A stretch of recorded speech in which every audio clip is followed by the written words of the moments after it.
Hello everybody and welcome to another Frankenstein video project. So this is a new interesting mod that someone came up with to change the Kandao Qoocam 3 Ultra into a VR180 camera. It's pretty incredible.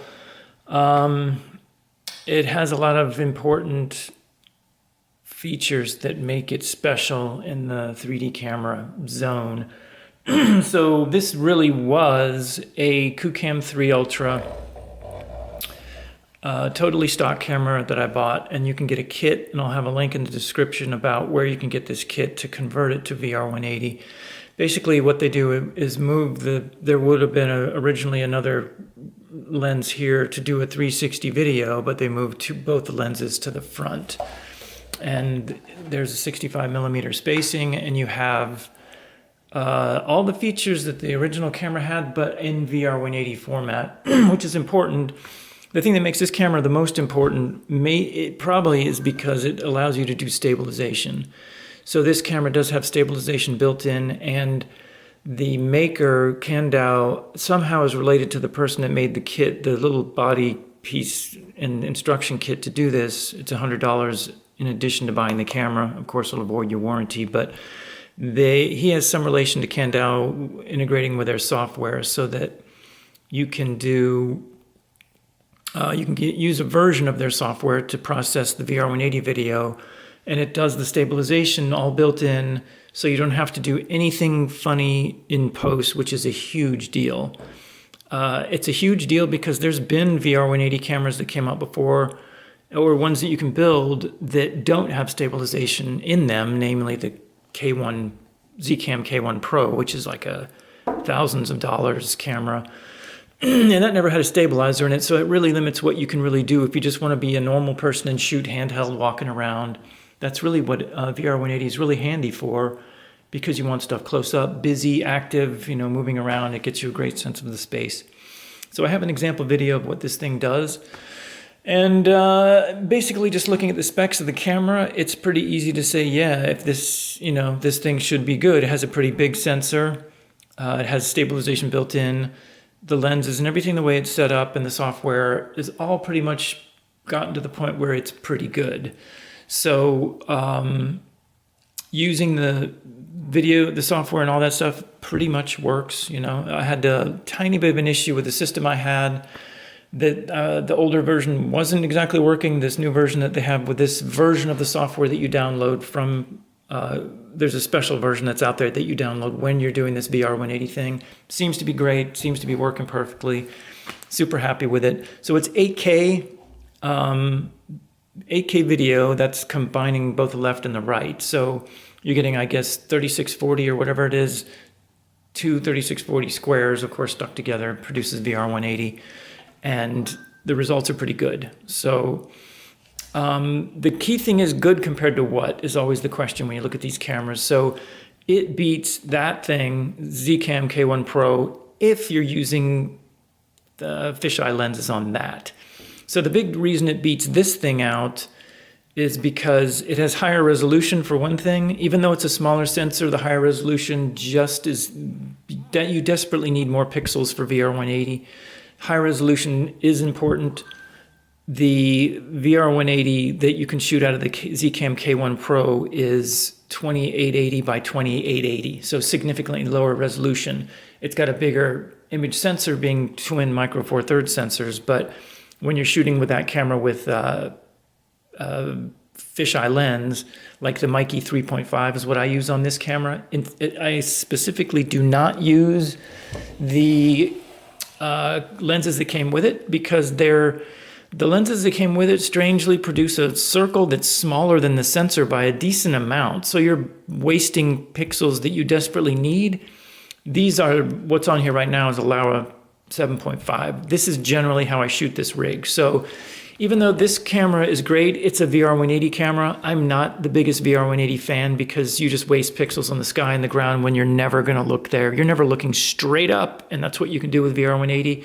It's a pixel wasting nightmare for a commercial camera. But VR180 has a purpose. It's fun, and when you get to resolutions so high that it's 8K, which is what this one is, it's finally useful. But so in the scheme of where does this fit in the world, it's better than this thing when you're shooting it as a VR180 camera. When you have either the stock lenses or, in my opinion, better lenses for this camera would be the Mikey 3.5 millimeter fisheyes. They'll give you a bigger image circle, and you can just not even crop it, just do the square crop and then process for VR180. It's better than this. And the huge deal is this thing has a stabilizer built into it.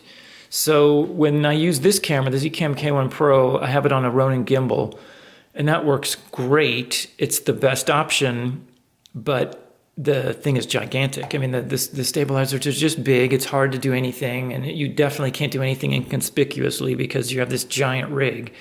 So safe to say, this thing's better in multiple ways, and tiny and compact, better quality. You can look at the final result. You'll get a clearer image VR180 out of this thing. So that's a huge deal, because if you're into VR180 and that's all you want to do, the Zcam K1 Pro basically gets beaten pretty easily by this, which costs, I think this is $600 new, plus $100 for the kit. And then the kit is hard to put together. I can tell you for sure, you're going to struggle quite a bit just doing it. And it's delicate work with, you have to be kind of good with electronics and being able to manipulate small things to get stuff to work. But there's a lot of struggle to put the kit together itself. And if you can get through all that, it's worth it. I mean, I'm the kind of guy that loves to do kits and build stuff that doesn't exist in the world. I don't like to build kits at all just for the sake of building a kit. I want to build something that's better than anything else you can buy. And it's cheap, relatively cheap. So, but yeah, so I mean, this camera I absolutely is my primary still for 3D, because it isn't VR180. This is basically a 3D camera when you put much smaller lenses on it, like 7.5 millimeter lenses on it, which is what I've got, which are great. And I can shoot just normal 3D stuff, and this will look very good. I still use it over this because VR180 is not my thing. You can get far better quality shooting a much more narrow field of view on this with a different lens.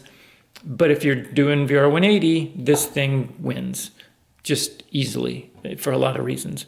I mean, it's so nice to be able to carry around a little small camera like this and no gimbal or anything else. That's the big deal here. So other thing to keep in mind is when you're looking at other cameras, what else can compete with this thing? For VR180, kind of nothing. Nothing is in this price range that does VR180. I mean, there's the CAF camera that came out. That thing has no stabilizer in it whatsoever. So it kind of instantly loses, in my opinion, because stabilizing VR180 footage, good luck. It's not easy. If you have no gyro stabilizers inside of that thing, it's kind of a worthless effort. I don't care how much or how little it costs. It's not going to be useful. Other cameras that I don't have are like this, I think it's called Slam Cam something or other. The first review of that indicated that the camera isn't in sync with itself, that there's a time difference between the two lenses. That's a fatal flaw, so something magical is going to have to happen there before I even think about that. A lot of people are looking at the Qoocam Ego.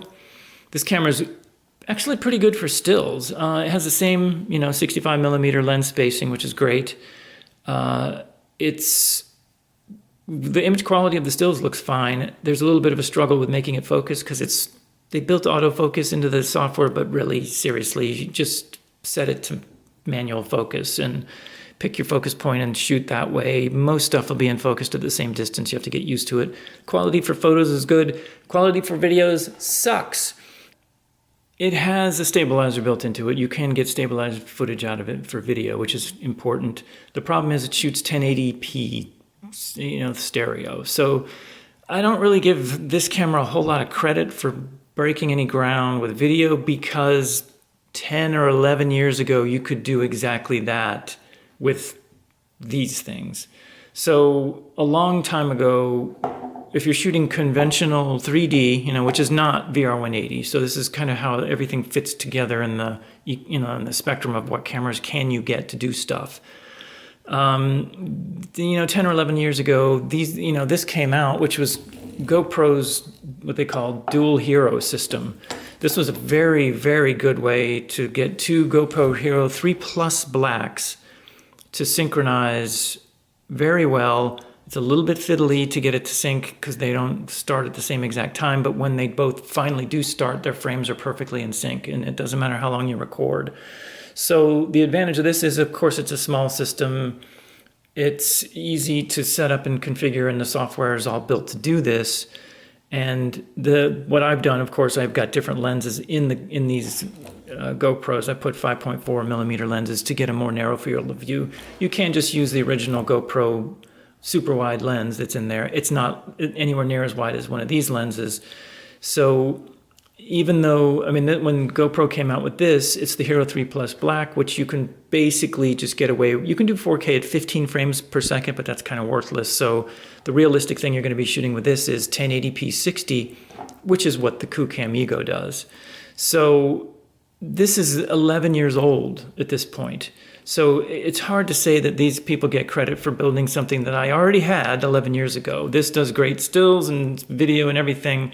This one probably does better stills because the sensor's a little better, but when it comes to video, this is still better.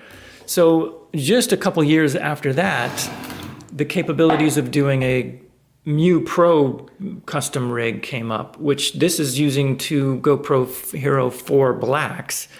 So these cameras, the special thing about them is it was the first GoPro that was able to do 4K 30 per eye, per camera, and you can synchronize this.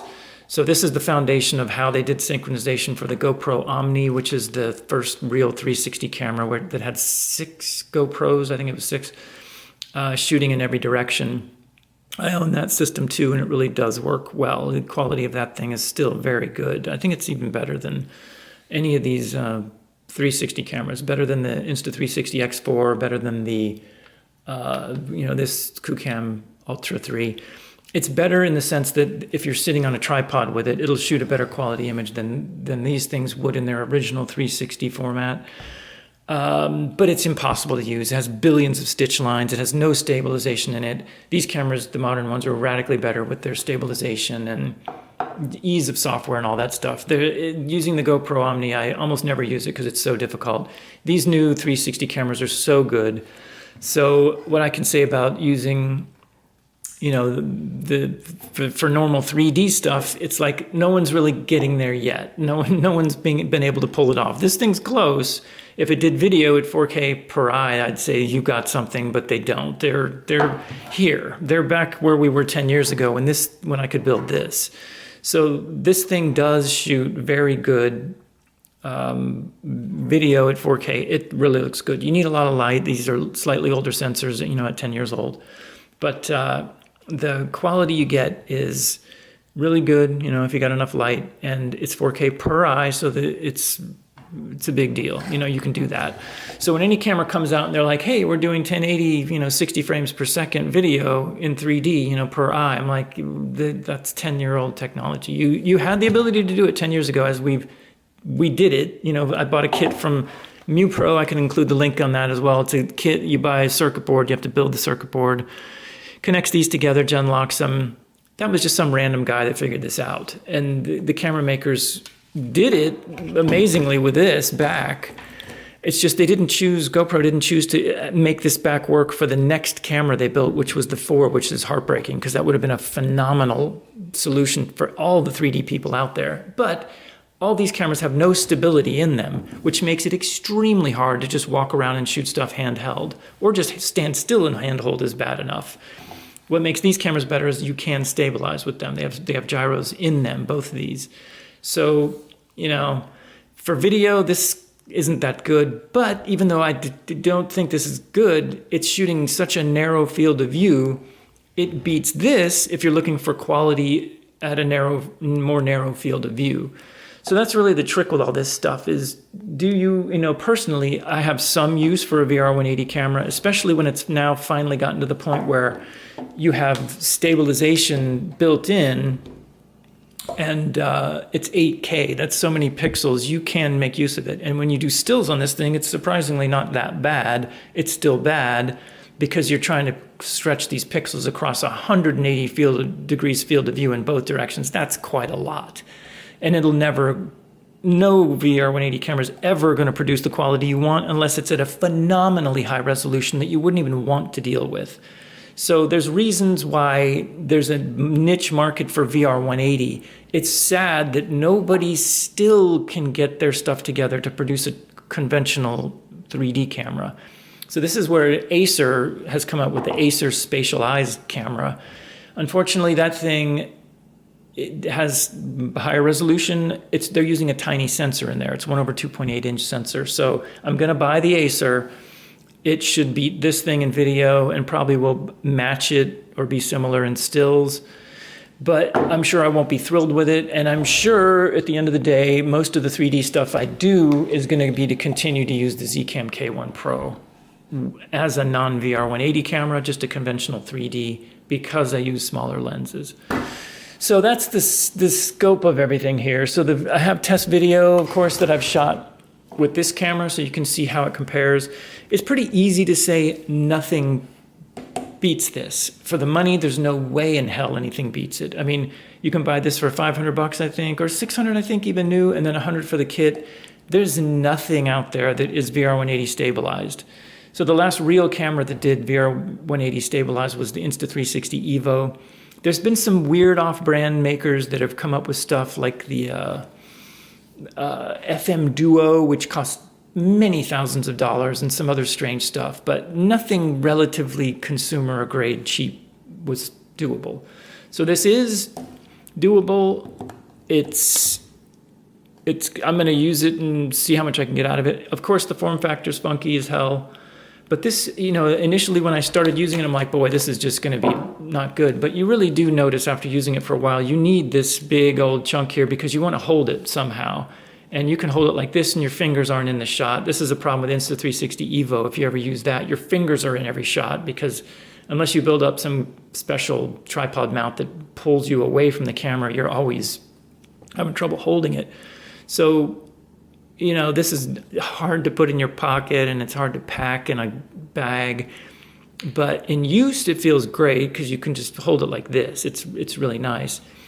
The kit, honestly, though, is hard to build. It's, you really hope that you can get through it without destroying your camera because you have to move sensors out of the body and do some wiring and all this other stuff. There's good instructions on it. There's also a good link for a video that someone that did it and videotaped it. And it's great. I mean, it's great to see people are doing this because manufacturers don't want to do this stuff. I don't know why, they just don't. I mean, of course, there's not enough market share. That's why they don't do it. But we're kind of getting there. It's massively slow progress for the 3D stuff. I mean, if I could just see a normal 3D camera get sold that has the capabilities of cameras 10, 15 years ago, like conventional cameras, like larger sensors, that have built-in stabilization of some kind, that do 3D with a lens you can pick, like whatever one you want, that would be great. This thing, honestly, if I could get this thing, if this thing had a stabilizer in it, I would be super happy. It just doesn't have any gyros in it. So my solution for that is you can do this. So I have a Ronin gimbal, and it's great. It's big. And if I'm just not feeling it for dragging out a gimbal and walking around looking like I'm on some kind of news crew or something, you can do this. So it's weird, but Insta360 came out with the 1R, which has really good stabilization data in it.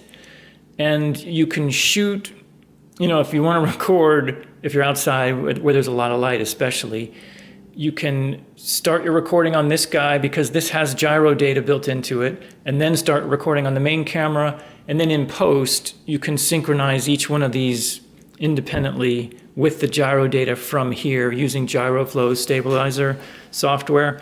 And it works amazingly well, like shockingly well. So it's interesting that it just shows you that these cameras can change dramatically if they have built-in gyroscopic data stored in the video that they shoot. The trick here is with GyroFlow, it's not built to do 3D. So what you have to do is break out the left and the, well, this camera's nice because left and right are already fully independent on different cards. So you take the left image, you stabilize it with the data that comes off of this guy, you have to align it. It's a bit tedious. The software getting through it's hard. There's no way production people would deal with this, but for just some hobbyist, it's fine. But it'll be stable if there's a lot of light. It makes it much better because it's very clear what it's trying to do when it's stabilizing the footage. But it's not that difficult to get the software to do 2 cameras, because basically what you do is you do the whole entire process with the left camera, save the gyroflow file, close it, secretly behind the scenes you swap the right image over the original name of the left one, and then rerun the stabilizing again, and it stabilizes the other camera in the same exact way. So you can use gyroflow, but you have to do this giant hack that is, do it once for the left camera and then shut it all down, swap the files, and then do it for the right, and it works. I've done some very aggressive, like walking through the woods and stuff, shooting with it to test it out, and it stabilizes perfectly. It stabilizes as good as a camera that would have built-in stabilization. This is all metal mounts, so when this thing is locked in here, it is connected to this frame. So the stabilization data, the jitters and bumps and everything are all the same for all 3 of these cameras when they're shooting. But that's in lieu of not using the full-on gimbal. Because the software is so tedious to deal with, if I feel like it, I will definitely use a full-size gimbal to not, to stabilize the video. But that's why this thing is so important. This camera having its own stabilization built in is a huge deal, because that's what we're struggling to find with these 3D cameras and VR180 cameras. They've got to have gyroscopic stabilization built in. So the bigger makers do this. The smaller independent ones like the CAF camera and some other ones aren't doing it. And in my opinion, those are not worth owning at any price, because 99% of the stuff people shoot is handheld. I mean, it's what GoPro learned long decades ago. People just want to go somewhere, hold something and film it with their hand, and you can stabilize that later. So starting with the GoPro Hero 5, I believe, they had stabilizers in the camera because that was such a critical deal. But that's it. So at the point we're at now, VR180 finally is, if you can build this rig, you can't buy it as usual. No one wants to make the right stuff yet. But you can build your own Frankenstein rig with a kit that's pretty well thought out. It comes with a 3D printed case and all that stuff. Works really good. I've used it several times. I haven't used it extensively, like for months and months or a year yet, but everything indicates that this looks like it's going to work pretty reliably, and the quality, you can't beat it for anything near the price, really. So hopefully camera makers start building stuff. There's plenty of headsets out there. No one even knows you can shoot your own 3D video. No one I know knows that. And I think the part of the problem is no one's making cameras that are any good for shooting 3D video anyway. So nobody gets it yet. And the more people that can figure this out, the more demand that creates when someone does try to release a 3D camera. Like this thing, I don't know how many people are going to buy this, but the complaint of anyone buying this is going to be, yeah, photos look good, but video looks terrible.